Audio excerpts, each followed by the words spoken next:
चलिए, आज की लड़ाइयों को एक बिल्कुल अलग नजरिए से देखने की कोशिश करते हैं।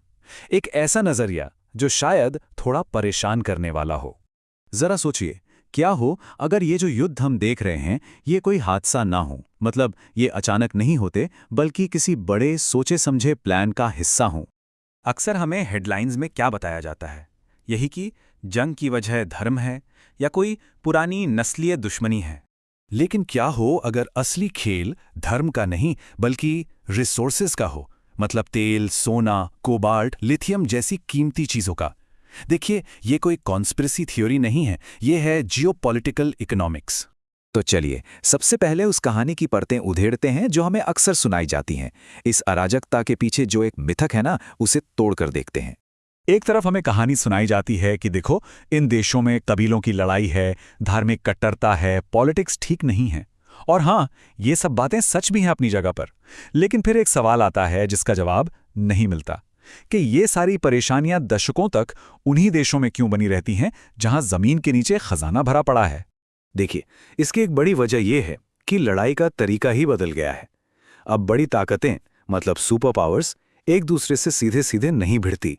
वो अब नए हथियार इस्तेमाल करती हैं, जैसे proxy groups, military add, private contractors और इकोनॉमिक सैंक्शंस। ये एक तरह से इनडायरेक्ट लड़ाई है, सस्ती भी पड़ती है और राजनीतिक तौर पर ज्यादा सेफ भी है। और बस यहीं से शुरू होता है असली खेल, द बिजनेस ऑफ वॉर। एक ऐसा बिजनेस मॉडल जहां केओस यानी अराजकता से पैसा कमाया जाता है। तो ये प्रॉफिट का साइकिल चलता कैसे है, समझिए। पहला स्टेप, एक ऐसे देश को टारगेट करो जिसके पास कोई कीमती एसेट हो। दूसरा स्टेप, वहां के अंदरूनी झगड़ों को हवा दो, चाहे वो धर्म के नाम पर हो, जाति के नाम पर या पॉलिटिक्स के नाम पर। तीसरा स्टेप, जैसे ही आग भड़कती है हथियारों की बिक्री बढ़ जाती है।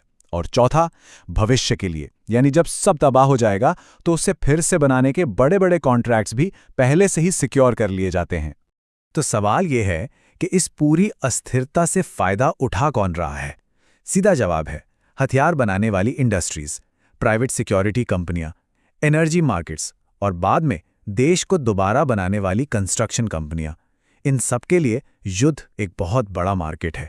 इस पूरे सिस्टम का फंडा बहुत सिंपल है, शांति से जरूरतें कम हो जाती हैं।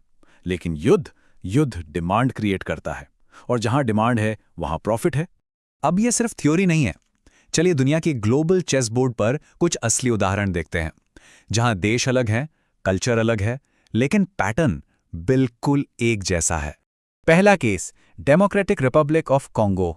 कॉन्गो की जमीन के नीचे क्या है? कोबाल्ट, कॉपर, सोना।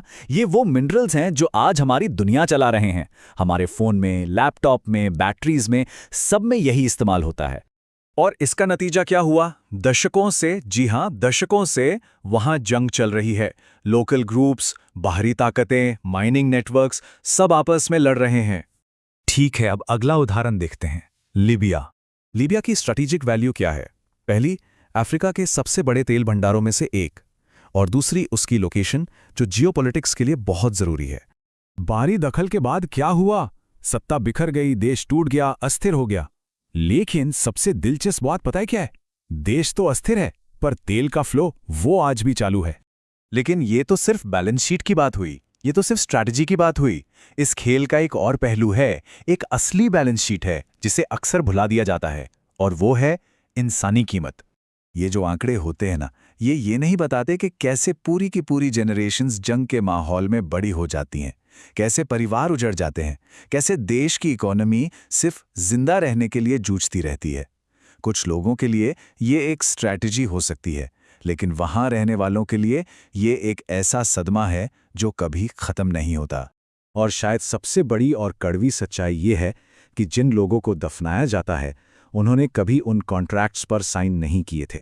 आप देखिए, झंडे बदल जाते हैं, नेता बदल जाते हैं, कहानियां भी बदल दी जाती हैं, लेकिन एक चीज है जो नहीं बदलती, वो हैं रिसोर्सेस। और सत्ता हमेशा उन्हीं रिसोर्सेस का पीछा करती है। तो अंत में सवाल ये नहीं है कि कौन सही है और कौन गलत। असली सवाल ये है कि इस पूरे खेल से फायदा किसे हो रहा है और इसकी कीमत